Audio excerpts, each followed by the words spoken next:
worker, which is a funny word that refers to someone who works with another person's dream. And that might be as a dream researcher, asking someone, "Hey, what did you dream about last night?" and making sense of that. That might be as a someone who helps interpret dreams. That's like the prophet Daniel in the Bible. That's where my name, Daniel, comes from. And so I look to his work in the Bible, being a dream interpreter for kings, right? Often in dangerous situations, often terrifying, often involving anomalous events and things like that, being guided through. That I found I found a sense of identity there, and I followed my dream guidance along this path. And so I offer my the DreamWork Foundation for my work and identity. That's really where it's at. It goes into dream work. I go, this is actually what I'm doing. This is what I'm about. This is where the phenomena has driven me. So that's a brief introduction to who I am. Yeah. Yeah, that's lovely and concise. Let's start with, can you give us some examples of what your experiences were like? So sort of ground people and kind of, I mean, if there is a categorical way of breaking experiencers down or whatever, what were yours like? How did you come about these numinous experiences? Yeah, so one of my earliest memories, and I've shared this story a number of times on podcasts or in my own work, is when I was three or so years old. I was awake in bed, looking out the window, and I saw what I later identified to be the Easter Bunny approach the door. And I told my family, my mom, my twin brother about this. It felt really powerful to me at the time, and I really did see something. I really did look like the Easter Bunny to me. And yet, even retrospectively now, I think, it could be a light being, it could be an interdimensional entity, it could be myself in a dream state thinking these things. And so there's a couple different components to all of my experience. One is the raw experience at the moment of the experience. And then on top of that, there's the years of interpretation and the years of storytelling on top of that. That was my first experience. When I was in my teenage years, I had a lot of dreams, mostly nightmares, mostly verging towards sleep paralysis, kind of terrifying ideas, but like my memories of those dreams are mostly the impact of the dreams, waking up and being so terrified that, is this part of the dream? Is this not? Well, where are we? What's going on? Who are those beings? What happened? Well, I can't believe my face that was just eaten off, right? Like by the nightmare entity, right, is still here. How did that even happen? That sort of thing I ended up questioning. And I also remember going to bed and having extreme rituals, right? I would do these gestures on top of my chakra points as a young fundamental Christian boy, thinking that perhaps demons were taking me. So I did signs of crosses and those things. So I have several memories from that time where I go, oh, this is a powerful memory. But during that time, my father reported seeing UFOs. We saw my grandfather pass. There was my aunt had stories of seeing aliens and UFOs in cornfields, and so those experiences that were just fragmentary dream memories that had intensity, that I assumed had trauma behind them, were woven into this narrative that I now use the phrase UFO abduction syndrome to identify. And I'd love to just introduce that term to you now. It comes from 1992. It comes from literature. It comes from, it was introduced by Johnny Mack, put forward by Bud Hopkins, David Jacobs, Ron Westrom, in a publication by the Bigelow Holding Corporation called The Unusual Personal Experiences. And this document was sent to 100,000 mental health workers in 1992, 1994 kind of area, and it said, hey, there's alien abduction, and we're calling it the UFO abduction syndrome, and it's associated with a complex of dreamlike experiences that aren't well remembered and are associated with lights in the sky or body marks. And so for me, I had the UFO abduction syndrome. That for me was what it was, and there weren't particularly concrete memories of alien abduction, but there were these powerful numinous dreams and an association with UFOs and an intuition something like that was happening. And so figuring out in the 90s, I was what, like 15 or something at the time, going like, this is alien abduction. I don't want to get into it. So that set up a kind of a dichotomy in my soul that I've been in tension with for 2 decades. And it was only after the 2017 articles came out, 2020 happened, that I started going, even though I got trained as a hypnotist, I did practice, I go, okay, I have to unify these aspects of my soul and figure out what's going on. And so that I'm bringing in that concept kind of after the fact retrospectively, because in that time, I just had these notions something real was happening. There was a real experience, and there was real trauma behind it that was preventing me from understanding it. And that I knew experts outside of myself were telling other experts that things like this were alien abduction. And so, yeah. That's there's a lot there that I want to sort of get into. Now, by saying things, with this connection to the dream world and the dreaming experience, you're not necessarily debating the ontological reality of these experiences, correct? Like, I mean, is by saying something is a dream, that's not to say it purely originates within the subconscious or the sleeping brain of the experiencer. Is that right? That's correct. There's some nuance there. Thank you for bringing that up, because oftentimes when I do bring up, hey, these are dreamlike experiences, people go, oh no, they're real. Stop saying they're dreamlike. Like, yeah. They're absolutely real. It's offensive to say it's dreamlike because it's saying it's unreal. That's why that's why I bring in dream shamanism, but it's a kind of an advanced conversation. Ultimately, let's have that conversation. yeah, I'd love to. That's why I reached out. So, yeah. Ultimately, I say they're real. They're meaningful and they're transformative. Ultimately, if we step back and go, okay, they're dreamlike, and we look at it and go, oh, they're dreamlike, it still looks like real entities from another imaginal realm, real realm, ontologically real, distinct entities reaching out to us, communicating to us insights regarding technology, science, math, prophecies, all these things that happen throughout human history. That's been happening. Yeah, absolutely. So that's what's happening. And so calling that dreamlike for me it connects it with a rich world and history and tradition of contact that we understand can be beneficial, and we can work with it and mediate those relationships. And that's why I'm calling it shamanic, because that's shamanic understandings encapsulate that in our way Western people have written about this understanding that the dream world is real in some way. Now, to the Western mind, we hear dreams are dreams and waking reality. We hear real, unreal. And so when I say it's dreamlike, you go, oh, people go, oh, it's real. It can't be a dream. But when I say dream that up. I didn't make it up from my imagination. But dreams come through the personal imagination. This is my practical experience. They come through the personal imagination. Right? They respond to setting and intention. But there's some real source of something coming in. There's some real interaction. So I often think about this when experiencers of classic UFO abduction syndrome talk about paralysis, right? Like they were so scared of that mantid being, like, this came up recently in one of the whistleblowers, like the mantid ripped off the face of the experiencer. He was so scared that he was paralyzed. John Blitch, right? Yeah. So that was such a fascinating statement to me, because he says, I was so scared that I was paralyzed. How does the paralysis happen in the experience, right? So there's oftentimes like paralysis associated with the NHI encounter, as well as memory loss. So memory loss and paralysis. How does that actually happen? This is why I bring the dreamlike nature of contact back onto the table when we're talking about this, because there's strong precedent for paralysis and memory loss in dream research, and it's just throughout all of dream research. You forget your dreams all the time. You have bizarre encounters.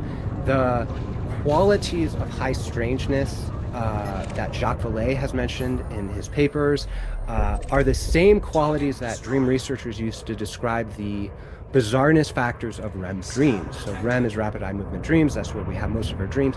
They're characterized by their bizarreness and also the feeling of reality in them. So it has physical impossibilities like the five observables, right? So are expressed in those things. So we have these natural precedents for both memory loss and paralysis in the sleep and dream state. And I often think, is it more reasonable to assume that a space alien has technology that can induce the same type of paralysis and memory loss associated with dreams through an external technology or through that fear event, right? Or is it actually a dreamlike event and you're paralyzed because that's part of the nature of the dream, right? That they're using whatever, even if it is a external NHI entity, there's a response in the body that's physiologically similar to the sleep paralysis experience. And the memory loss is physiologically similar to the memory loss associated with dreams. And I mean, so there's a lot to go from there. And that's why I talk about it, because if we have an understanding that you can get paralyzed because you're so scared a mantid comes to you, rips off your face, makes you forget that it happens maybe and you remember it later, right? And is that something that's possible in the objective three-dimensional physical world, or is it mediated through the dream world? So for me, if it's mediated through the dreaming mind, then I at least have some level of control. I'm not a victim, and I can apply my understanding of the dreams and nightmares to these encounters and see if I can shift them, transform them, gain insight out of them, stop having them, right? And so that's the kind of fundamental insight that or hypothesis I'm applying to this work, to sort of, hang on a second, these seem like dreams, they feel like dreams. I understand in the 90s and the aughts, there was a bias against dreams because we know dreams are unreal, right? That's the Western bias against dreams. But if we set aside that bias, maybe dreams are real in some other way, this imaginal way, that kind of thing, then what would that look like? Could this possibly be interactions with interdimensional entities through dream experiences or dream telepathy, dream shamanism? And that's sort of what has guided me on my journey so far. And what would you say, I mean, like for some folks who, I mean, have seen physical craft in the sky, or what they took to be physical craft in the sky, and they weren't sleeping, or they weren't in some sort of like, middling state of consciousness, or people who have physical, remnants of whatever their encounter was, scoop marks, or the various things that get listed from folks who have these abduction experiences or similar kinds of encounters. They feel like they're encountering something very real, and it sort of crosses that physico imaginable barrier by having actual impacts in the physical world. How does that get accommodated in this idea of the dream? Yeah, well, let me first and foremost say I had a missing time experience when I was 20 years old driving with my brother. And so this is an experience that I turned back to. I was sort of dozing. He was driving. We went from Minneapolis and we found ourselves in the prairies, right? No accounting for from the on-ramp to the prairies, basically. It's just must have been hours of driving or a teleportation. We don't know what happened in between. I might have been sleeping. He wasn't, right? Because we're not dead. There's no car accident. I also have physical marks on my body that had geometric properties. 4 of them showed up over the last 2 years associated with my research, and they are similar in symptomology to, there's one, the most famous experiencer was Stan Romanek, who had a body mark like this, but there's other experiencers who have very similar things. I wrote about one in my book. He's a public experiencer named Paul Vidal. He's been interviewed by Whitley Strieber about these marks and stuff like that. So we have it's basically the same thing. He has very clear markings. I have half of my mark is clear, half of it's not. I still think it's dreamlike, but we need to bring in another concept, and you're familiar with it, which is idealism, right? The consciousness primary idea that we're in the mind of God or something like that. Yeah. And so to say something's dreamlike from that perspective actually means it's real in some way, shape, or form. Like I have starting this thing, I said dreams might be a fundamental technology by which these encounters unfold. And so having those dreams in the physical reality, right, or the encounters might mean that we are in a different order of dreaming. So oftentimes I think having a physical encounter with beings or craft signifies that we're all characters in one dreaming mind. It makes this. No, it's has a lot of resonance for me. I mean, if you've watched my show, that's an idea I return to over and over again, and I think whether or not the mind of God aspect of it ultimately proves out to be true in the way that people intended, I don't know. But the idea that on some level consciousness is fundamental, and that's what we've discovered with what we've come up with in quantum physics and other things over the years. I think that that's maybe what we're ultimately trending toward. Bernardo Kastrup puts together a pretty compelling argument for those sorts of things. It's interesting if that's the case. I mean, then it's sort of like, I mean, every night when we go to sleep, there's the possibility that we're engaging in this much broader experiential universe than we're aware of. And we all have, there's like different classifications of dreams. There's the random dream where you kind of relive your ordinary life and go through the emotional ups and downs of, whatever mundane thing you happen to be doing. And then there's like these moments that are like super transcendent and elevating and seem to communicate information that you wouldn't natively have. But I think that that notion that it somehow allows for a kind of travel or deeper level of communication is really intriguing to me. For an experiencer, how do you think that's useful? Like, I mean, you mentioned that it maybe gives you a little bit more control in the experience, or gives you some sense of, maybe definitional borders around what you're going through. But how do you think it can help people if they conceive of their contact experiences in that way? Yeah, well, so I work with experiencers who have these experiences, powerful experiences, way beyond what I myself have experienced. I believe I've experienced only a fragment of a variety of phenomena, so that I can do the work of research and support. I think I've been given those experiences so I can empathize, but I'm not deeply along any one of those paths. Yeah. And everyone comes to me in a state of emotional agitation, right? That's why they reach out to me. They're agitated and they are obsessed about it. They are running in a circle. Was this real? Was this not? Was this real? Was this not? If it was real, what does that mean? If it's not real, what does that mean? If this is real, what does that mean? Right? And so they go on and they can't stop. And I work with missing experiencers and they can't remember. They know something happened. Like they were a kid and they were put in bed, and then the next thing that happened was 7 hours later they're outside at dirty feet and who knows what, right? They can't get inside. And so not knowing is really overwhelming to the conscious mind. So when these memories of the missing time start to emerge, there's a sort of feeling of like existential anxiety, like my world is shifting. I don't know what's going on, what's happening. And there's a lot of edges of trickery associated with this topic. So working with them as dreams gives the capacity, first and foremost, it gives a way of working with them and discussing them. It gives a space to, John Mack called it ventilate the experience, but in a way that's not necessarily in the same way as like regression hypnosis. So this is the other component that I really want to bring forward in my work is regression hypnosis as performed by Bud Hopkins, David Jacobs, John E. Mack is useful, meaningful, and probably beneficial within the right context. And this is a statement that a lot of experiencers go like, heck yeah, and a lot of skeptics go, whoa, that's dangerous, right? Because of the false memory risks and things like that.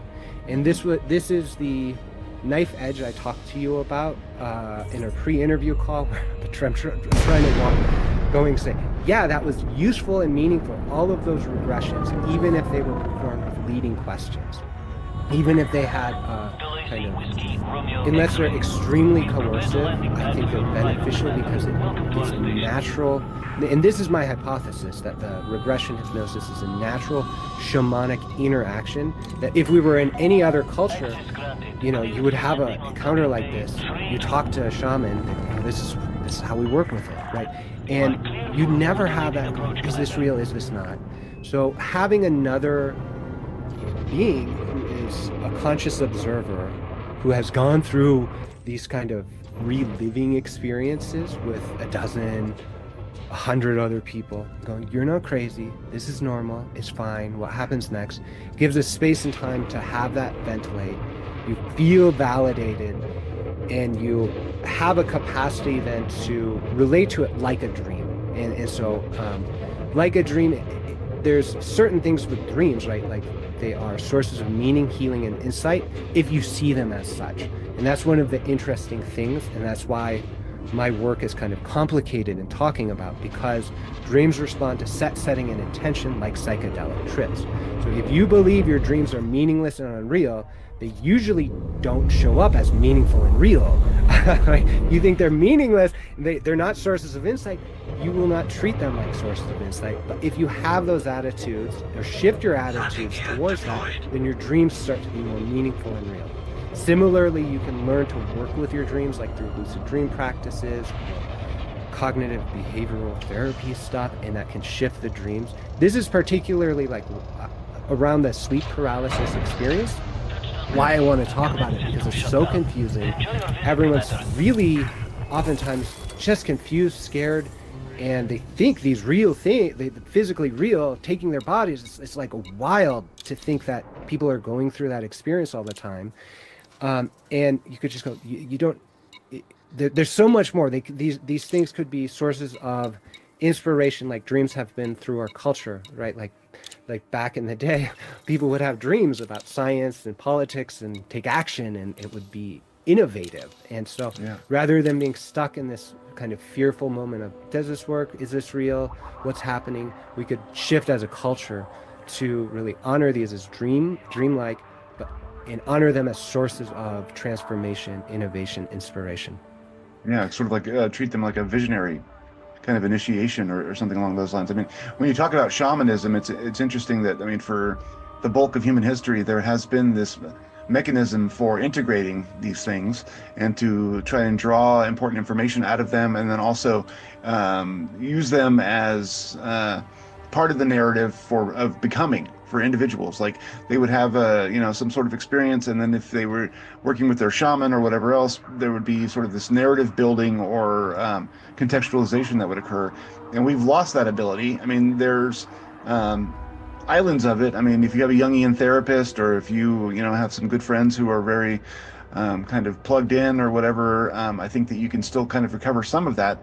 But part of what I think that we're being nudged in the direction of, once again, learning how to take that kind of subjectivity seriously and to use it again to help improve our lives. And that's ultimately what I think that we did for so long. But because we've become biased in the opposite direction and taught that all of that is just nonsense, then we have lost touch. And so I appreciate your work for trying to reconnect people with that level of their own being. You mentioned that you're a hypnotist, and we talked a little bit about this when we had our pre-conversation. And you didn't necessarily start out as someone who was interested in doing like alien regression kind of stuff, if I'm correct in saying that, and that it was eventually something that you came to. Can you talk a little bit about that? Yeah, well, I was interested in it, but I was in the closet even to myself for that interest. So Okay. I was obsessively compelled to understand my experiences. This is why I relate to the obsessive nature of experiencers who seek out hypnosis. And it was like, how does Yeah. it, is this real? Is this not? How do I make sense of it? And so I went to education. I went to workshops in the Bay Area, basically. All sorts of meditation, all sorts of offerings in the San Francisco Bay Area. There's a cornucopia of transpersonal spiritual offerings, and I explored it all in order to make sense of it. As part of my education, I got inspired to get trained in hypnosis so I could work with people. And I did so because I was inspired by the work of Dolores Cannon, who developed a quantum healing hypnosis technique that and did a lot of regression work with UFO abductees. So I was inspired by her. I thought I would do that, but I wasn't brave enough to put that out there in the world. So I was like, oh, I do regular hypnosis for regular things like weight loss and smoking, or maybe a little bit of dream work, maybe a little bit of creativity work, maybe a mindfulness. And I just dabbled for years. And that was until 2020 happened. And then I realized, now's the time. The world's changing. I'm changing. I have to find a new direction. I looked back to being trained as a hypnotist with these motivations and my failure to actually activate them after college. I totally went into tech after my grad education in psychology. Like I just didn't do what I was inspired to do until 2020 happened. Um, yeah. What do you, I mean, you are obviously an educated, very intelligent man, and you're doing this work. That takes some real courage and some, I think, bravery to kind of confront this aspect of human beingness that has, for so long, been kind of pushed into a corner and ignored or even ridiculed. Can you talk a little bit about that journey for yourself? What it was like to have to confront those perhaps societal expectations? You also mentioned a Christian background. Was there a conflict there in terms of making this pivot? How did all of that sort of coalesce or block you from, moving forward, if at all? Yeah, I mean, I grew up in a fundamentalist Christian church, so we were Baptists in northern Michigan. Uh, and that there's no room for aliens, there's room for angels and demons there. So that's Yeah. why I was saying my prayers and things like that.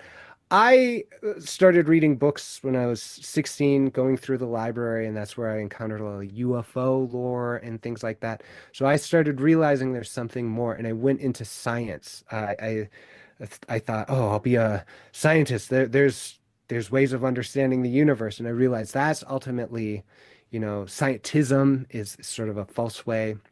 So I studied philosophy, and then after that, I got jaded with things, and I thought, you know what?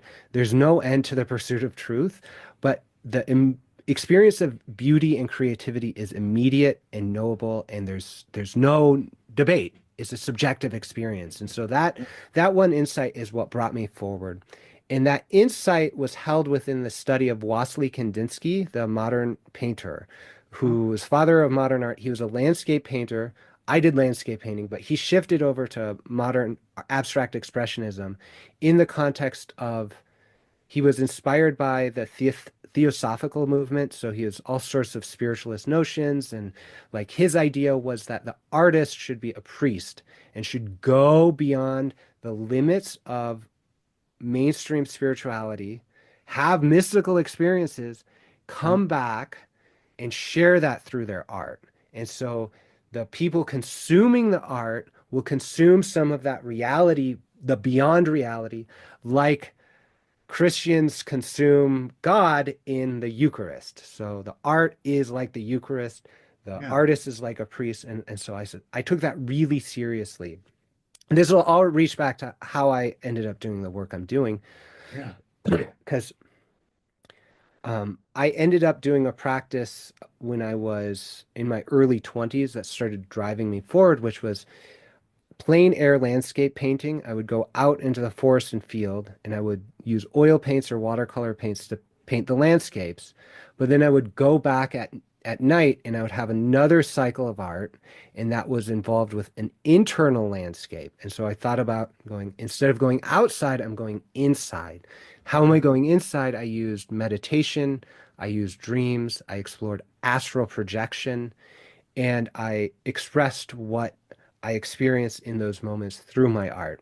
I ended up getting moving from visual art to written word and illustration, and I ended up building a rapport with my dreams. So I ended up having a creative practice based on dreams and dream incubation, meaning I'd go to bed with the intention to have a dream that was insightful or meaningful or would give me fuel for creativity generally so I could make art with the motivation of being of service to others through that art. Yeah. And then I would have an experience and then I'd write it down. I ended up getting strong download experiences associated with bizarre dreams and encounters and things like that, whatever. But I ended Yeah. up making art. And so that is what brought me up and through all of this. And whenever I approach scare, like everything I do, even reaching out to you, there's one rational part. I go, well, this makes a lot of sense. I'm on board with it. But the thing that pushes me forward to actually send the button or sit down at the computer or do the thing is usually a dream event. Mhm. So I usually don't understand where my research is going or my writing is going or my social communications are going.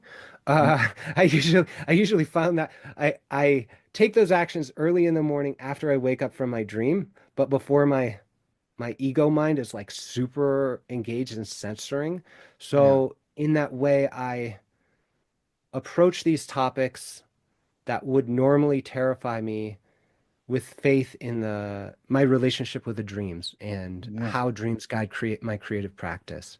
Um, That's all fascinating. I deeply respect anyone who's trying to find a way or has found a way to kind of live in the experience of all of this. You know what I mean? Like instead of it being some sort of intellectual exercise or, you know, there's a lot of people who are very interested in their own theories and very egotistical about all of this.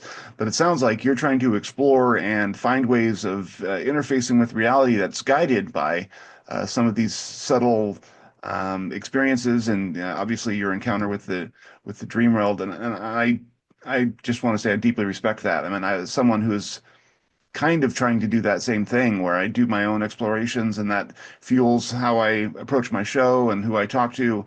It's all stuff that I think, you know, yeah, this would be great for the show if I interviewed this person, but I only really want to talk to people if I think that there's something there that I want to hmm, learn yep. or some, you know, lesson from their approach that has will have meaning in my own search. So I appreciate that.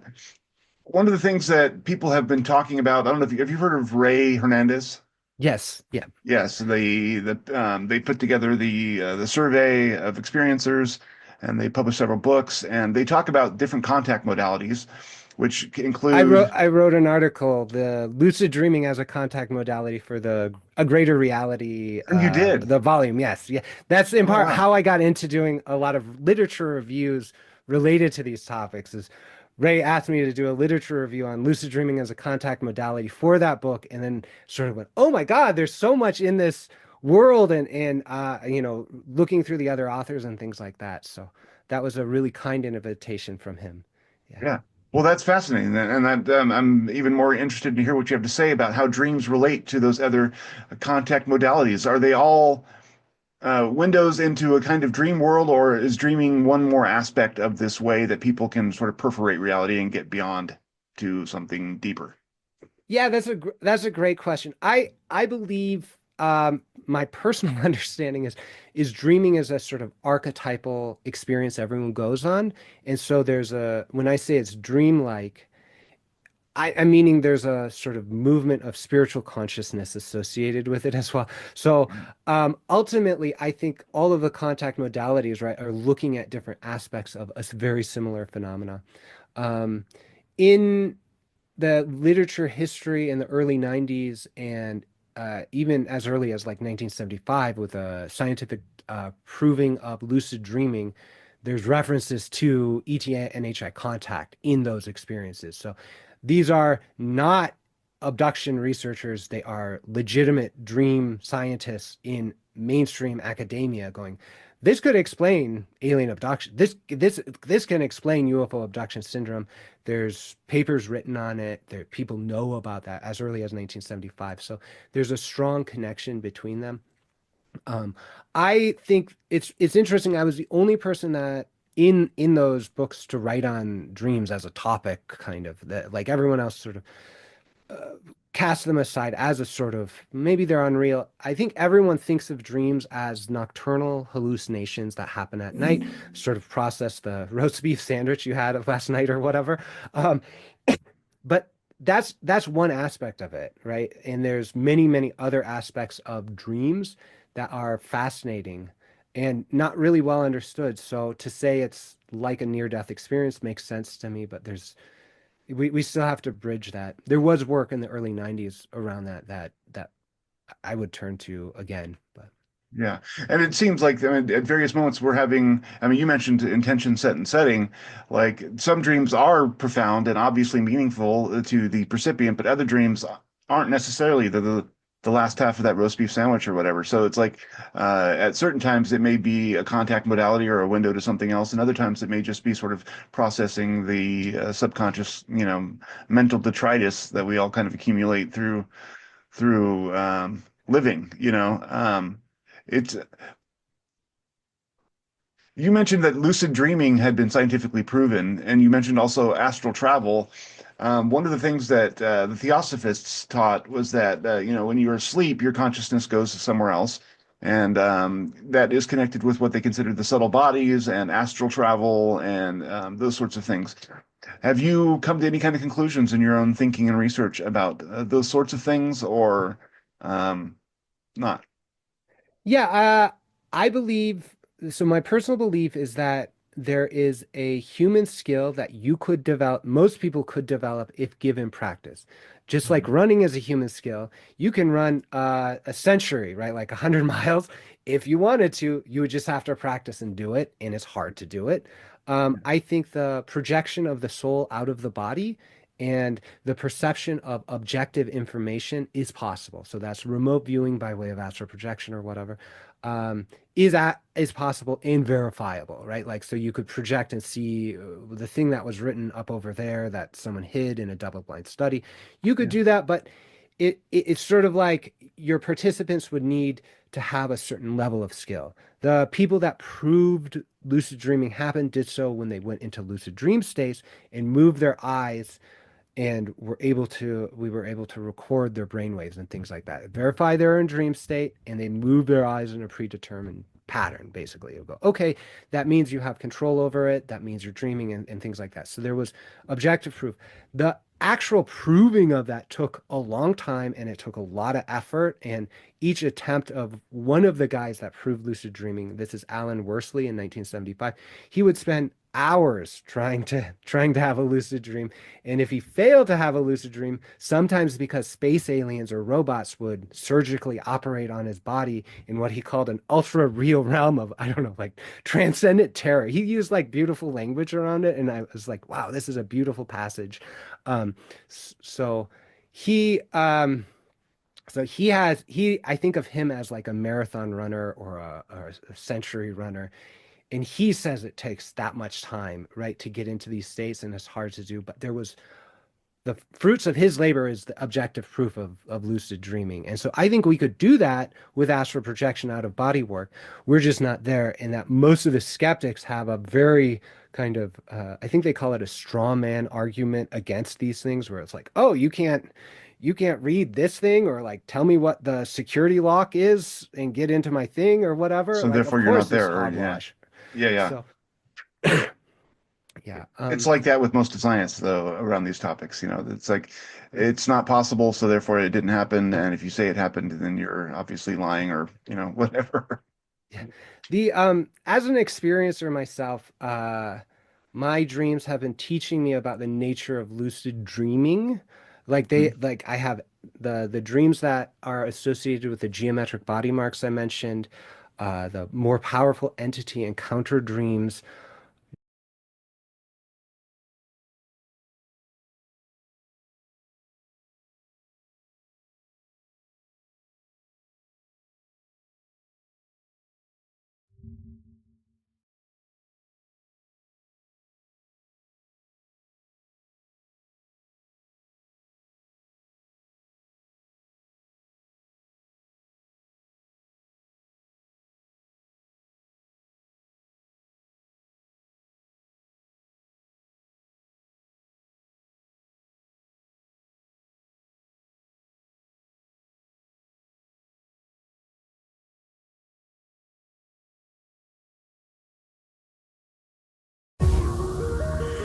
This is Whitley Strieber, and this is Dreamland. You have reached the edge of the world.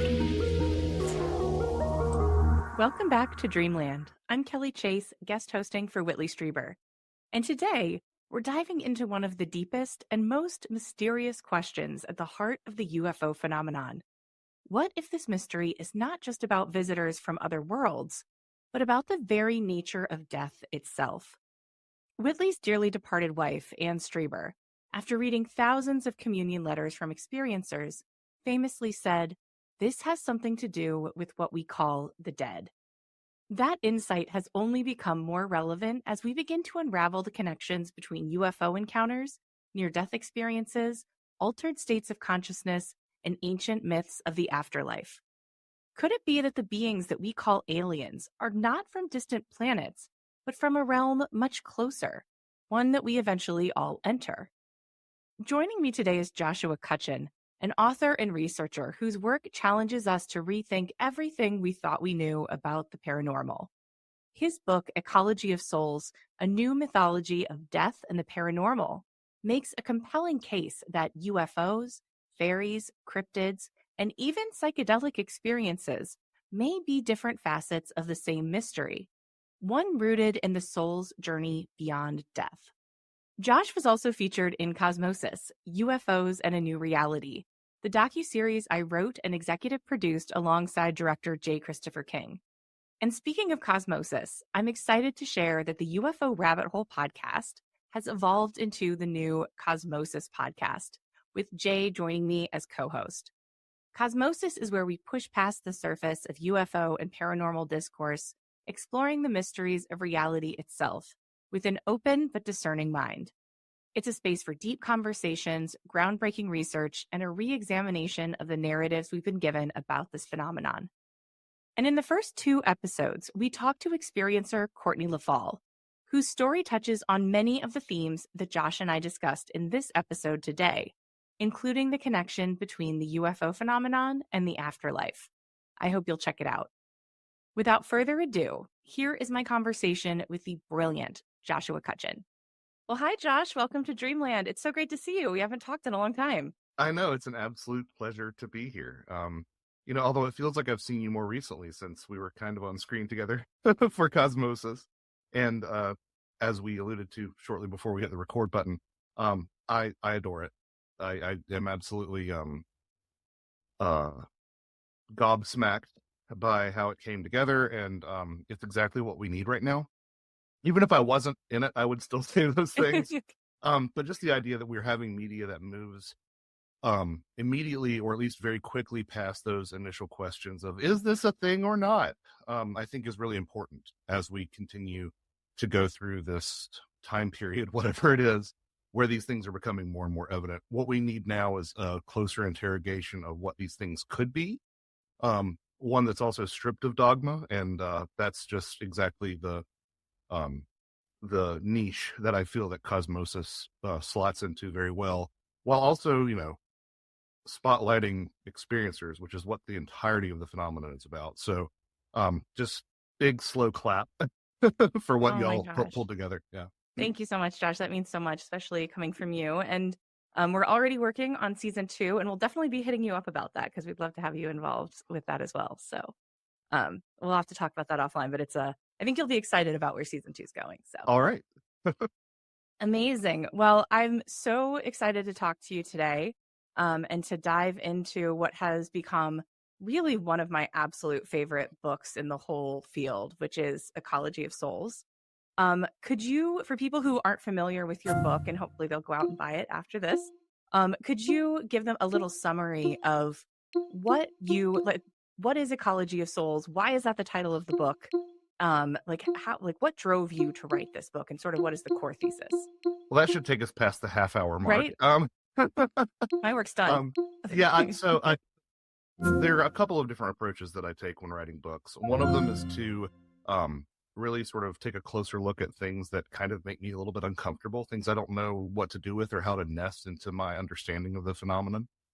One of the other things I like to do is to look at things that are mentioned in passing that no one ever really does a deep dive into. Maybe you'll get the attention of a paragraph off here and there look, but no one ever really dives into it. So that's pretty obvious with some of my older work, like the Brimstone Deceit and Smells, like really just doing a deep dive. And this thread of the UFO phenomenon having something to do with the dead has really been in the back of my mind for the better part of a decade at this point.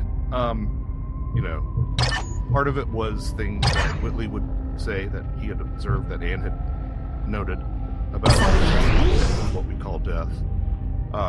But also just some of the, what I would describe as the sort of transitive property. A lot of my work does take a look at the UFO phenomenon as how it relates to fairy folklore. And if you go back way past the winged creatures and the wands and the children's storybooks, you'll find Dr. Simon Young, who's sort of a fairy scholar of mine that I really look up to, said that in a lot of pre-theosophical cultures, if you thought about the fairies, they were most often dead. So if the UFO phenomenon resembles fairies, and fairies have this connection to the dead, then what does that say about them? So I decided to write a small book about UFOs and death. It's large. That blossomed. Yeah, the finished product is about 260,000 words, basically broken into two because it was just too much to talk about. I quickly discovered that if I wanted to put the UFO phenomenon in dialogue with some of these older death traditions, I might end up. It became very apparent right off the bat that if I was going to put dialogue with some of these older traditions about death and some of these concepts like polypsychism and the wandering soul, that I could either have constant digressions and lose the thread, or I could just say, well, let's set all that up in a first book and then do a second book. The title Ecology of Souls is a direct reference to psychonaut Terence McKenna's speculation that once one sort of enters the DMT space, which again has tons of connections to the UFO phenomenon, that perhaps what we were entering is an ecology of souls, which we are alongside. So, I had to sort of think I didn't quite realize the scope of what this would become and how every aspect of the paranormal, in which I lump you with, really does always death and this sort of transition between this world and that. That's why I'm creating some type of mythology of death. It seems to touch upon all these different topics, which I find equally interesting. Something that I think a lot of people struggle with in terms of thinking about UFO phenomenon, souls, afterlife, damage critical, is that this is so often presented to us through a materialist paradigm, and not just that, but like we're starting with the most physical part of it, which is the craft, and beings, which do seem to have some that these things are at least sometimes physical. So can you talk a little bit about this sort of idea of like afterlife technology that you talk about in the book that I find is really fascinating? Could you talk a little bit more about that? Certainly, and I understand that struggle because, as I alluded to, like this is something that I was like, I don't know really what to do with this, so let's do a deep dive, Josh. I suppose the first thing to set up would be my strong suspicion that our current culture, modernity, whatever you want to call it, tends to think about physical and non-physical in this binary that is not quite accurate. I ran into this a lot with one of my Bigfoot books where the footprints and people saying, oh, ghosts don't leave footprints, so how could Bigfoot be anything other than a giant monkey? Well, that's the earliest form of ghost hunting. Like if you read your parapsychological literature, one of the things you would do is you would spread talcum powder on the floor and wait for footprints to manifest. And ghosts seem to slam doors if ghosts exist. So the idea that these things are purely physical or purely immaterial seems to be something of a false dichotomy. So that's the first thing. And then if you look back through the history of ufology, if you search for what I would call Prisca ufologia, sort of a play on the term Prisca theologia, a lot of the ways that we sort of engage with the phenomenon was through a spiritual lens. I mean, there's an argument to be made that a lot of the contactee movements were as strongly influenced by theosophy and spiritualism as anything else. So it seems like it's always sort of been pointing in this direction, and that the pivot to purely physical nuts and bolts extraterrestrials and spacecraft is a more recent change in terms of the way that we've really interfaced with whatever this thing is. So, having said all that, there is this curious idea of afterlife technology, which, again, I like to explore things and sort of do my best, and then sometimes I end up on the other side of it saying I don't really know. But there has been a line of speculation that's been going through ufology for several decades. Once was much more popular than it is now. But the idea that that these could be craft that are literally built in the afterlife. And that idea feels really foreign to us as, you know, Westerners and whatnot. But if we sort of reposition the afterlife, whatever that may be, as another dimension, then this becomes a lot more palatable to the way that we think about the phenomenon, right? But if you look back into ancient cosmologies, you will find indications that the afterlife, whatever happens after we die, continues to progress and looks quite a bit like this world that we're in now. And that includes the potential for technological progress. In ancient Egypt, the Tuat was a place where you would go after you would die, and you would have to farm and worship and eat and sleep and all those things that we associate with life over here. Similarly, you could say the same thing about some ancient Chinese ideas about the afterlife that was basically a mirror version of the Chinese Empire. So with that in mind, there has arisen a line of speculation that we are dealing with technology that is somehow built in on the other side and then manages to pierce the veil onto this side. Sir Victor Goddard, a rarely spoken about ufologist, played with this idea a little bit in like I believe the 1960s. You'll find vestiges of this in some of what Ray Palmer said that he shared with Kenneth Arnold. But, you know, interestingly enough, since we're on Dreamland, Whitley Strieber has reassessed what perhaps this implant that he has might be.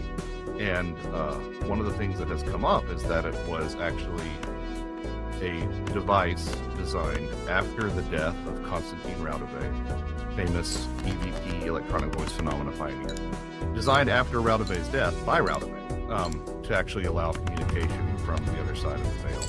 And Whitley has his own reasons for coming to that conclusion, and I respect them. But what it is, it's just another piece of this puzzle that suggests that this concept of us just sort of floating off into the ether and living in this state of suspended animation where we all play harps and have wings is probably not accurate, especially when you put that alongside some of those ancient beliefs that I mentioned. I find that so fascinating. The physical aspect of all of this is always sort of, I think it makes UFOs such a good bridge into the paranormal, because it gives people who've grown up in that like materialist paradigm a place to, like a foothold, like a place to start. Yeah. But you quickly figure out that that's not all that there is. And I love this idea and the title of your book, Ecology of Souls, because, you know, we have this idea that like everything is more or less like us. We kind of normalize our assumptions about the world towards our own experience, but like over like 95% or something of the universe is dark matter and dark energy, and by the way, we don't even know what that is. And so this idea that like maybe being physical in the way that we're physical is actually kind of rare in the big scheme of things, because there's a lot of evidence to suggest that could be the case. Absolutely. I mean, I think the analog that always comes to mind for me is when people talk about technology, we have a tendency to think about silica and computer chips and metal and things like that. And I think that there are lots of different types of technologies, right? I think there might be technologies based on rock. I think that, quite frankly, some of the plant medicine that you find in indigenous use, like ayahuasca, that is a form of technology. It's not what we think of today as technology. But similarly, we might be confronting a comparable problem with when we talk about consciousness. You know, we think of consciousness as having to reside within some sort of ambulatory organism. But if you really start to engage with concepts like idealism or panpsychism, then it seems much more possible that we are just awash in consciousness. It's just that we can't recognize it, or don't have the capacity to recognize it, or quite frankly, nowadays don't want to recognize it.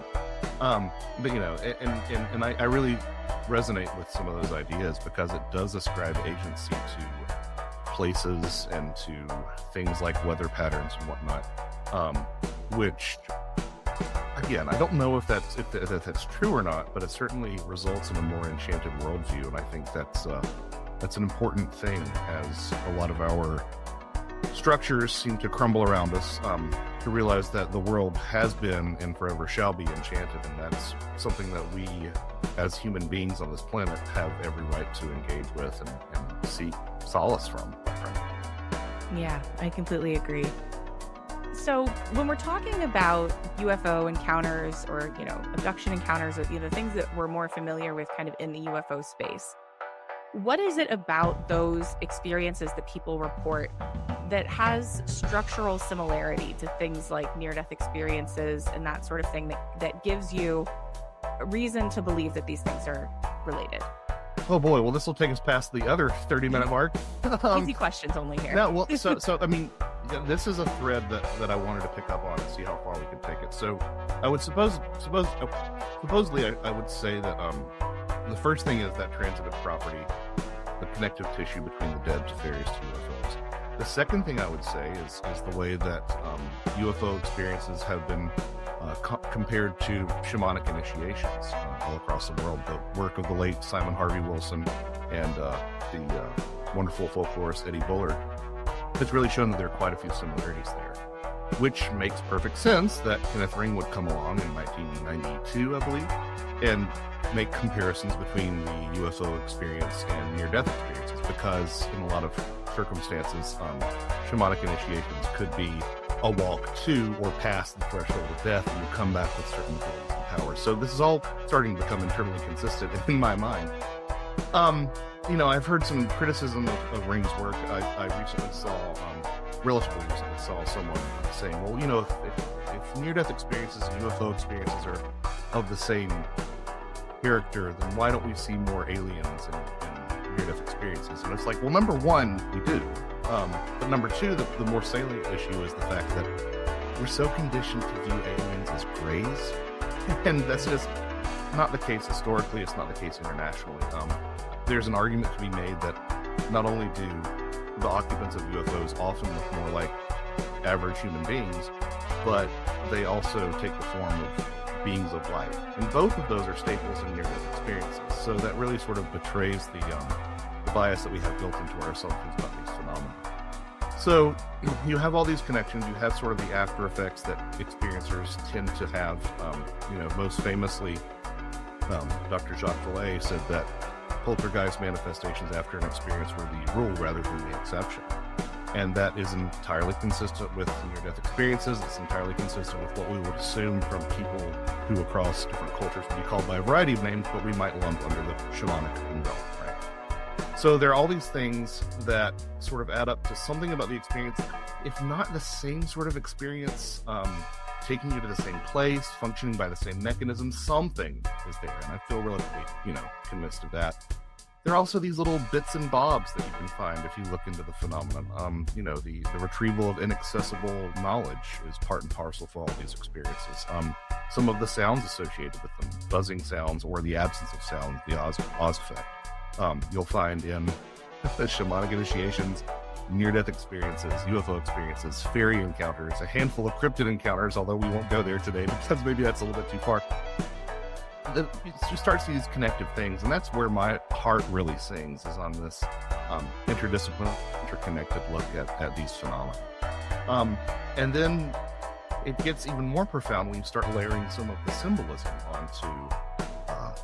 onto the UFO phenomenon that we associate with an aspect of the way that we engage with death in generations past and don't really engage with now.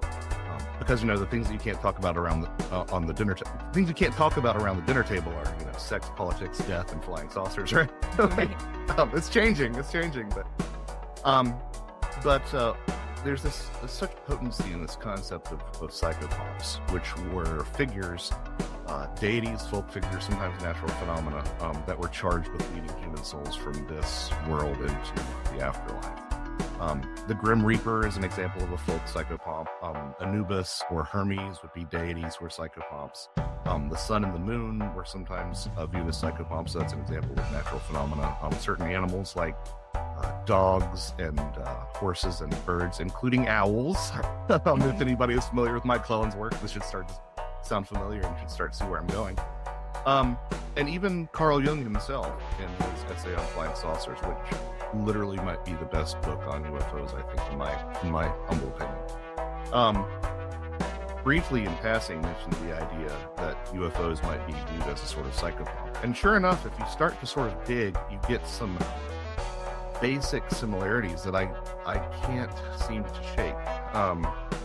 You have the idea of the psychopomp's boat. This is most familiarly seen in Odin, who sometimes fulfilled psychopomp roles in Norse folklore, was sometimes a ferryman. Charon, the Greek ferryman over the river Styx. Like, the boat is a symbol of transporting from this world into the afterworld. And what is the UFO if not a vessel designed to take you somewhere else? Like, ufology is transportation obsessed, right? Where are they going? Where are they from? Where are they taking me? Why are they here? It's all about that juxtaposition between here and here. A lot of these psychopomp figures carry wands. There's an argument to be made amongst folklorists that the pole that ferrymen use is sort of a wand, but even Hermes has his Carrion, and some other more obscure psychopomps that also carry wands, and that's sort of a staple that we see in a lot of UFO experiences, or at least in generations past. So I would humbly suggest that it's worth at least looking at the UFO phenomenon through the lens of the psychopomp, especially when you put it in the context of all the similarities between UFO experiences and these other contact modalities that have something to do with death, near-death experience most explicitly. And that proved to be some very fertile ground to farm, let's say. We'll be right back after this quick break.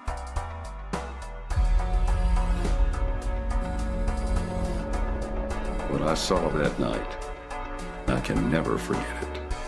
There was a connected feeling as if it could read my mind. So I waved up at it. I just remember after that experience, I felt like my life was supposed to be lived a certain way, that effectively I was given a second chance. People don't just experience it in flight. There are other experiences that they're not even reporting.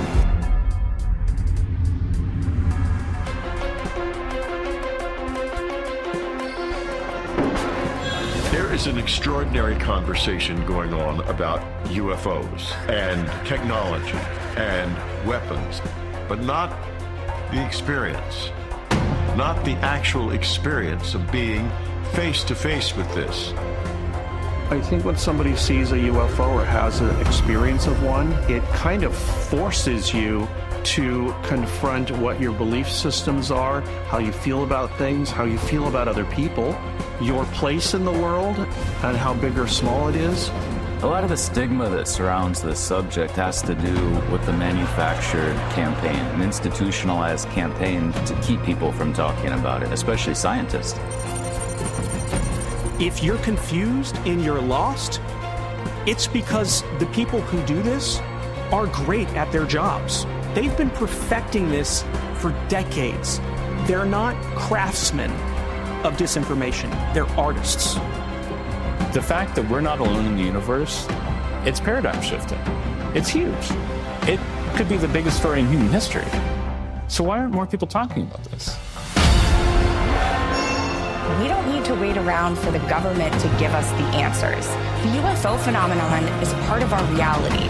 It's not something that the government can lock up in an underground bunker somewhere and keep from us. It's everywhere, and it's happening all the time.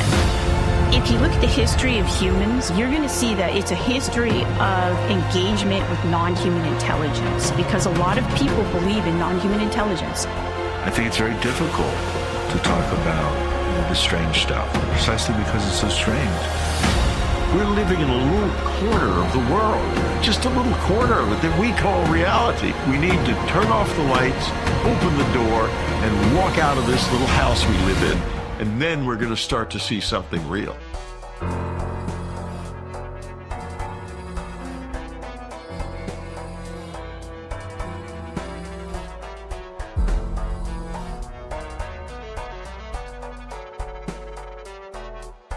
Yeah. What do you think about, okay, so I feel like there are a lot of people who struggle with the idea of incorporating, you know, shamanic initiation and fairies and cryptids and all of these various things together.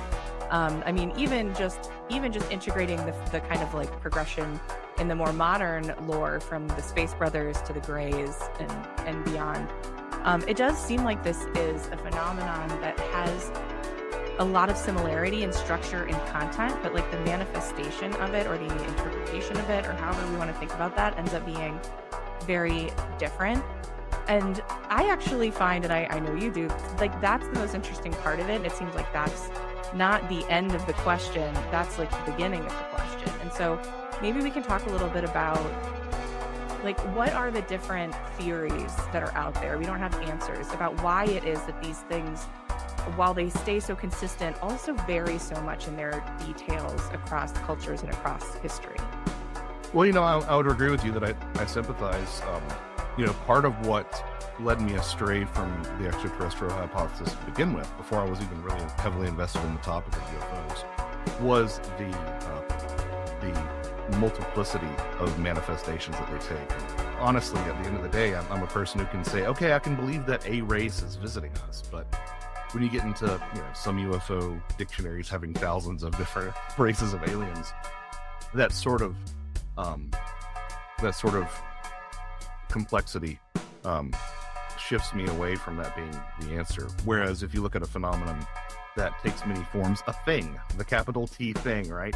This thing seems to have a predisposition to change the way that it interacts with us, to change the way that it manifests. But there's so much deep tissue observation running across all these different contact modalities that it really suggests to me that we are dealing with the thing, or again, at the very least, things that use similar methods and come from a similar place. That makes it a lot more palatable to my mind because it sort of simplifies and streamlines the phenomenon. Not that there aren't certain characteristics of each type of experience that are very different. You know, you're less likely to, you're less likely to be given food in a cryptid encounter than you are, you know, a fairy encounter or even a UFO encounter.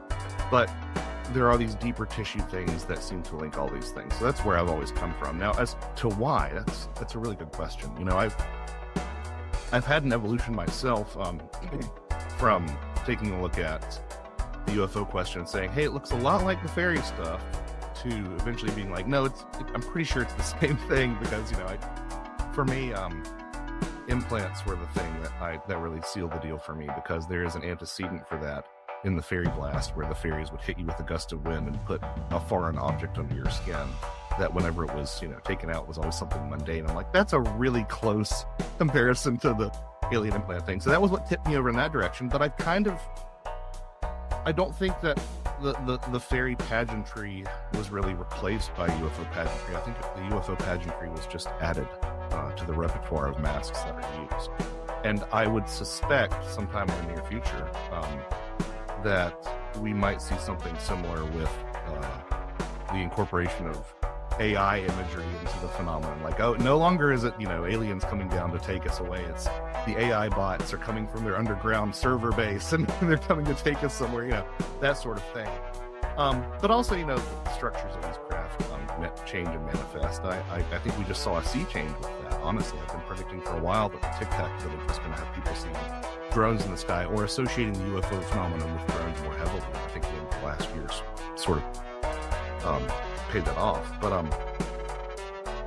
as for why, that's a great question. I mean, I think that these things come in the form that is most readily accepted to us. So you will get certain populations that sympathize much more closely with the idea of elemental spirits or the dead or something.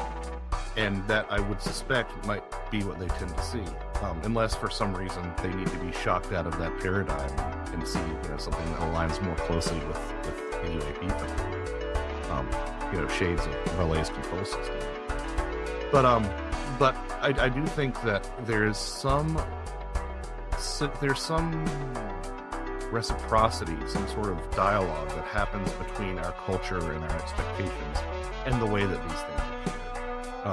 You know, quick plug. I have a book that's coming out in April that is really taking a look at sort of the manner in which culture seems to loop back into the phenomenon, and then the phenomenon affects the culture, and we have this sort of Ouroboros of expectations cycling between the two, called Fourth Wall Phantoms. That'll be out next month. But yeah, I think that probably has something to do with it. Except, as I alluded to, you get these examples where people see something that is so far out of their expectation that maybe the purpose is to sort of jostle people from their expectations. But that is why I think that we might start to see something that's a little bit more mechanistic, a little bit more terrestrial, as one of the masks that the phenomenon takes to basically sell its interventions here a little bit more strongly.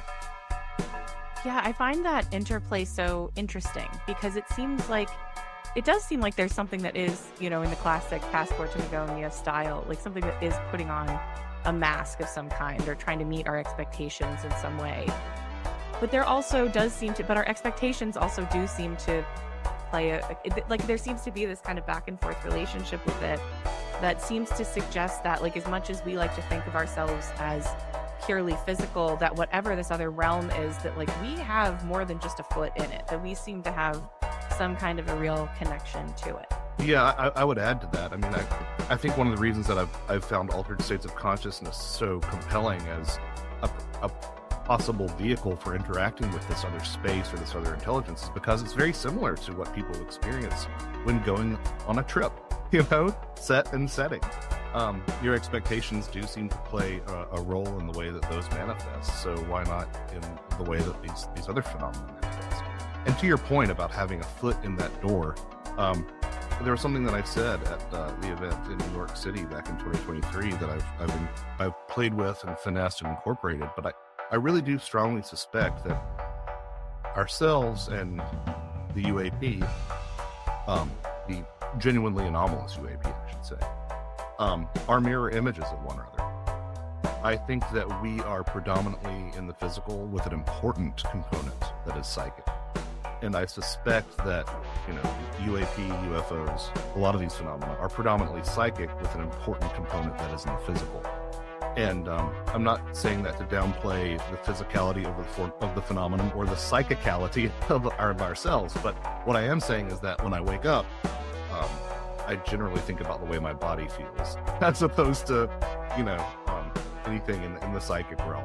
So that's sort of like our home base of operation. And I think that to break through that barrier on both sides probably requires a strong investment of energy and time and resources. I just think that maybe UFOs are better at breaking that barrier than we are. But it is something that seems to be sort of a birthright of human beings to access this other space, which we are permitted to visit in. But when you come back to the space, you still have to sleep and eat and all those other things. Yeah, it's something that like broke my brain open early in my research and that I struggled with for a long time. I still struggle with it. But speaking of Carl Jung, I know in one of his later letters in life, like not too long before he died, he said to someone that he had come to believe that UFOs were an archetype with a physical component. And I was like, well, what does that mean? Yeah, I've just spent a lot of time going back through Jung and really looking at the idea of his theory of the psychoid and of psychoid processes and just archetypes and whatnot. And it's kind of like, I don't know, the way that I tend to view archetypes. I mean, you want to employ a technical metaphor, which is all the rage these days. It's like the source code of the universe.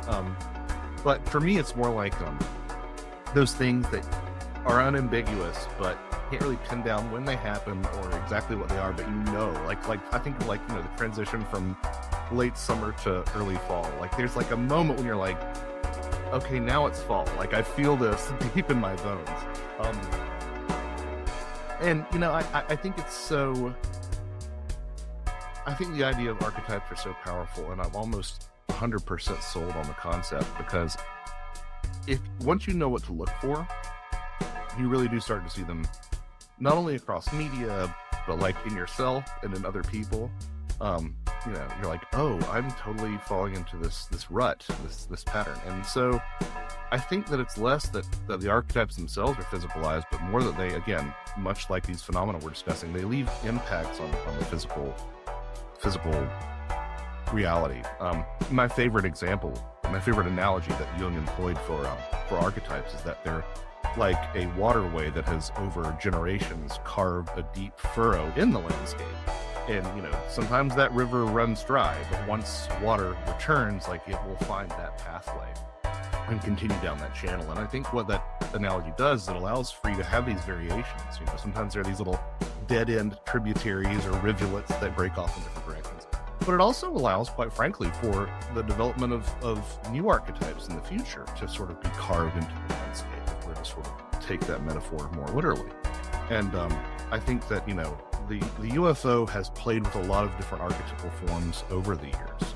It has flowed down those waterways of shamanic initiation and of totality and the mandala and all those things that Jung was talking about, the boat to the other world that I mentioned earlier. But I think that, it's just been, 70 plus years since the post-Arnold era. Like, we're kind of early, but I think it's on its way to sort of becoming its own archetype in and of itself. And I think that, in future generations, we'll look at it in that light. But, I have come to greatly sympathize with Carl Jung's work, and there are some aspects of the way the archetypes manifest that have been quite confronting to me, that I've found in my personal life, and again, in the lives of others. Yeah, something that I find infinitely fascinating about this stuff is that there are these kind of archetypes that exist that are discoverable, and people can interact with them and have very profound experiences with them without having been aware of that archetype. Like it's something that's so foreign to their own culture, to their own consciousness.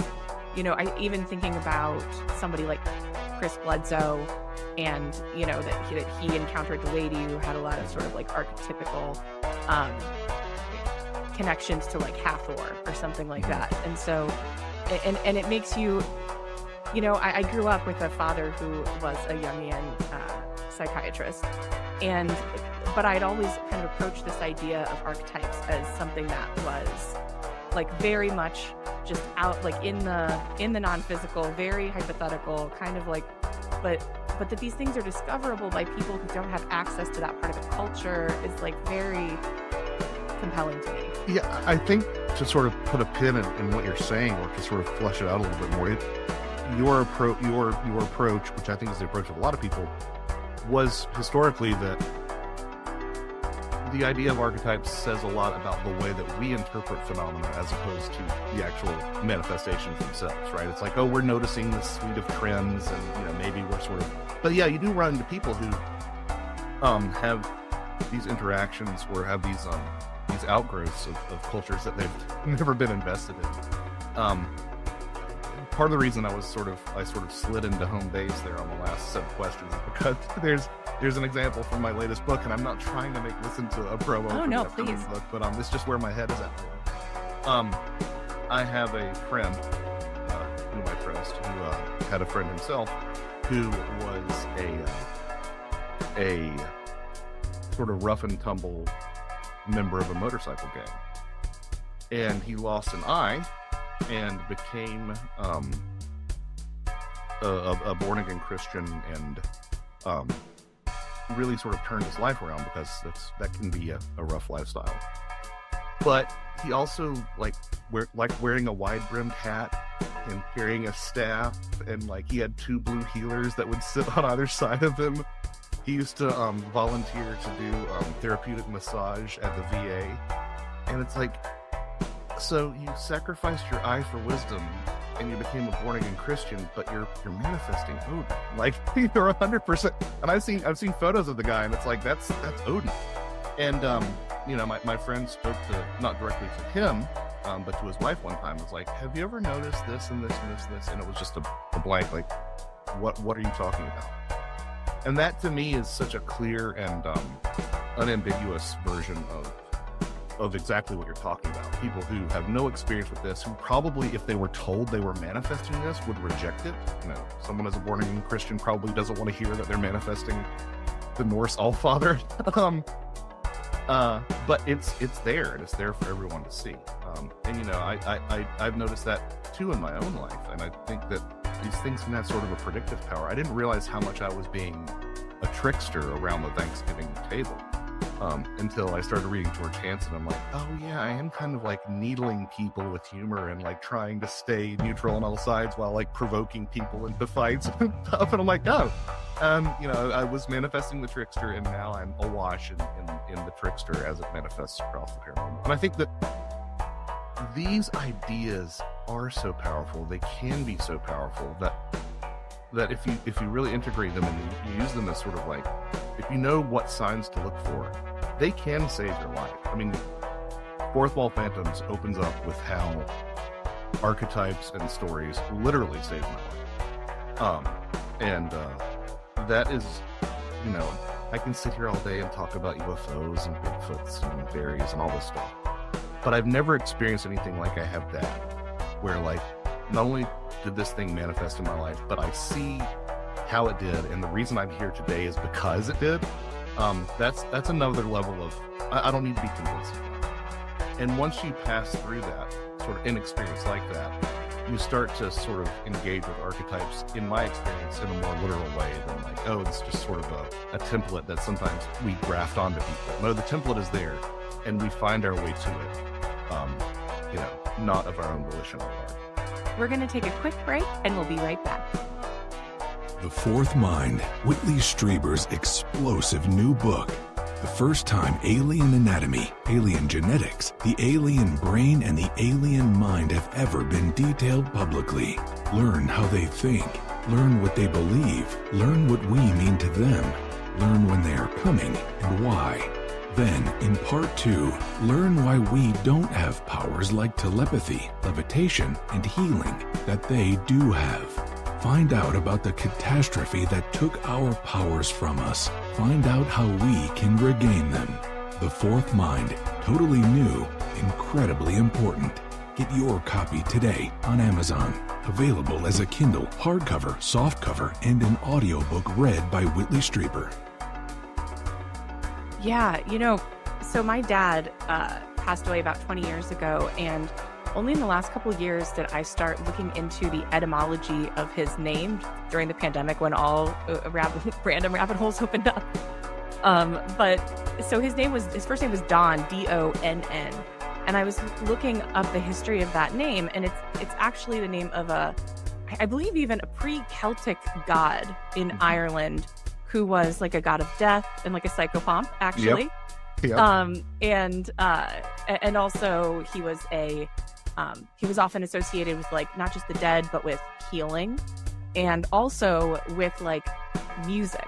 And my dad was born on Halloween, which was like his, Samhain was like his like high holy day, right? Mm-hmm. He died on St. Patrick's Day. He insisted on living in the Appalachians because although he had never been to Ireland, that was something he could do. Like that's like the same mountains, and he felt like that was his home. He was also a doctor and a musician. And and when I found all of that, I was just like, what? I mean, I know to a lot of people that sounds just like a lot of coincidences and like, so what? But to me, and also with like the role that my dad has taken on in my life as someone that I feel like is someone who guides me and helps me, I don't know, it sounded like what you're talking about with the guy with the Odin similarity. Like these things just pop up. Yeah, no, I completely resonate with that, and that's that's sort of what psychopomps do as well. Is like we place so much emphasis, appropriately, rightly so, we place so much emphasis on them escorting us into the afterlife, but they can sort of serve a general overall guiding function in our lives. But that's the sort of awakening that I think we could all benefit from. Is that, and look, maybe it's some sort of pareidolia of meaning. Like maybe we're grafting on patterns, but like, I think it's a better way to live, to find these patterns and to find some sort of meaning in the chaos, even if it is, pictures in the clouds. I think that for me, that's a more fulfilling way to exist. And once you realize that there are certain signposts and trajectories, and dare it be said, like plot lines that have happened over and over again, that some sort of higher power seems to want us to sort of usher ourselves into, but that we've forgotten how to recognize over, the past 700, 800 years. Only a few of us in more isolated pockets still recognize it. I think that can give you guidance in tough times, and you can say, okay, well, here's the fork in the road. I'm in the belly of the whale. Am I going to wind up as whale crap, or am I going to fight my way out? And I think that I strongly suspect that the structure of reality wants us to slay the dragon. It wants us to find our way out of Mirkwood. It wants us to participate in that sort of hero's journey in our daily lives, in ways that might not be as triumphant as the old fairy tales, but are no less meaningful to us on a more personal level. And that's Fourth Wall Phantoms right there. In a nutshell. I can't wait to read it. I'm really excited about that because I really resonate with that. Like my own journey into this world, I keep coming back to story, and as not just being important, but maybe being the whole thing. That there's something about the structure of our reality that is that not just that we project meaning onto it, but that it is somehow that like meaning and story is somehow the substrate of what we're interacting with. Yeah, and I'll be completely frank with you.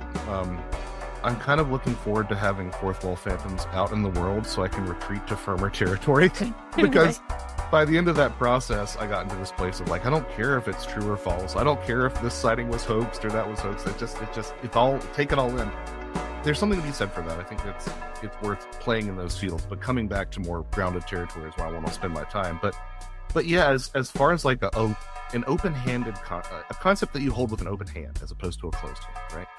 I think that there can be such poetry in that, and I think that it's part of what we're trying to really articulate when we go into the realm of synchronicities that are more astounding than we would allow any screenwriter, right? Or when we start to play with the idea of simulation theory, like it's all predicated on this idea that like, oh, that's too much of a coincidence. Oh, it unfolded in this sort of dramatic way. I mean, the number of people who have said that post 2020, it seems like the final season of a failing TV show. Right? Yeah. Like, again, we're using these stories to sort of reflect what we're experiencing all around us, and if we can grasp the idea that we are embedded in story, then there's some sense of agency that we can take, especially if we embrace a concept that's at the core of this book. And again, I have no intention of steering us off of Ecology of Souls, but one of the core concepts in Fourth Wall Phantoms is this idea of metalepsis, which is the fourth wall break, where the character realizes that they're in the story. There's a hierarchical transition. I have found fewer concepts than this one that seem to encapsulate that sort of transcendental consciousness expanding experience of being an experiencer than the idea of metalepsis and breaking the fourth wall. And that's so empowering if it can be done in the right way. We are all part of a story, and maybe the only way out of the messes that we have ourselves in is to realize that, and to realize that we can reshape our reality in that sense. Yeah, that's actually something that I know that there's a lot of angst in the world right now about things that are going on, that anxiety is not without basis, clearly. But I also find a lot of hope in it, because it feels like there's a lot of chaos that ensues when we stop agreeing on the story. And I think that it's like as a culture and as a society, we no longer have a shared story. But in that space, it seems like as that story is falling apart, it does give us, the hope I see is the opportunity to tell a new story. When we lose our sense of story, and we sort of, everything turns into a free-for-all, and there's not this sense of like, this is the way we should behave, right? But also how that sort of strips us of again, agency and our own power that we have to change. and I'm not asking for like everyone to decide that we're in a story and start like trying to, go out and engage in Western ceremonial magic. Like, I'm just talking about like dealing with your own shadow and like enacting change in your life, because that's one of the only ways that we can ever get out of the messes that we put ourselves into. And I suspect that I make a case for, in Fourth Wall Phantoms, this possibility that a lot of these experiences, maybe not all of them, but a lot of these experiences are all about calling us to realize this hierarchy that we are embedded in, and how much agency we have at this particular stratum. Again, Joseph Campbell's The Hero's Journey saved my life. There's another scholar who predates Campbell that I think probably has a greater bearing on that particular arc that I delve into. But I think that it's, it's so difficult, Kelly, because like I don't want to be the person who sits here and says my work is really important.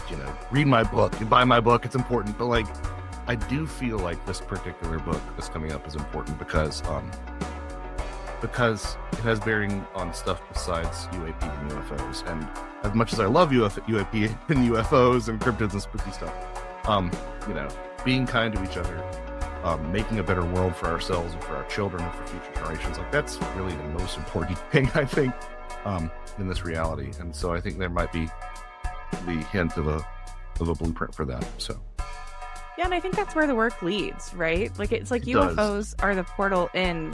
But I was just joking with Jay that I'm like ready to move out of UFO town and settle down in the paranormal suburbs, because well, it's that old Ami Michelle quote, right? Like, flying saucers are an initiation. You start looking at reports of things in the sky and end up reading Arab mystics, is what I believe you said, something to that effect. And like, yeah, and that's, sometimes I wonder if that's not the point of it, right? Is to take you into places and to kindle within you interest in things that you wouldn't have any interest in otherwise. I wouldn't have ever read about some of these philosophies of mind or some of these religious or spiritual traditions if my journey hadn't taken me through UFO land, right? And I think that's one way that you can view this as an alchemical process to sort of transform yourself into a more thoughtful person. Yeah, I mean, the paranormal suburbs are where it's at, in my opinion.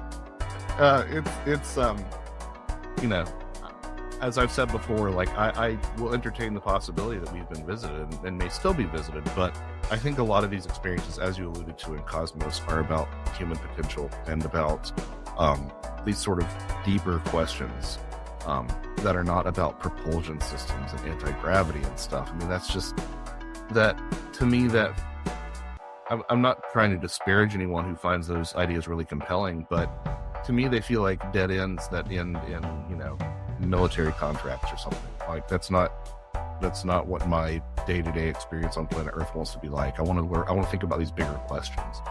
And I think the paranormal field writ large has less of a problem with engaging with these metaphysical topics than some sectors of the UFO community. Which is why sometimes I feel like a pariah in the UFO community. But yeah. But speaking of story, and I can't wait to read this book, by the way. I feel like I'm the one who keeps steering the conversation back there, because I love this idea of how story relates to all of this. Is that in some ways, like, we talk about afterlife technology as something kind of, we talked about it as something sort of like potentially physical, but in some ways it feels like story is a kind of technology that transcends the physical, that there is like that the hero's journey itself is in some ways a technology that, if you engage with it, can, as you were saying, kind of like transform people. I mean, yeah, if you expand that idea of technology as just a way to improve or guide life, or as a means to an end, then yeah, I would agree with that. And as far as what story is or what it represents, like, the jury is still out. Narratologists have debated this, and I've found some compelling ideas here and there, one of which might be it's the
a story is the opportunity to download experience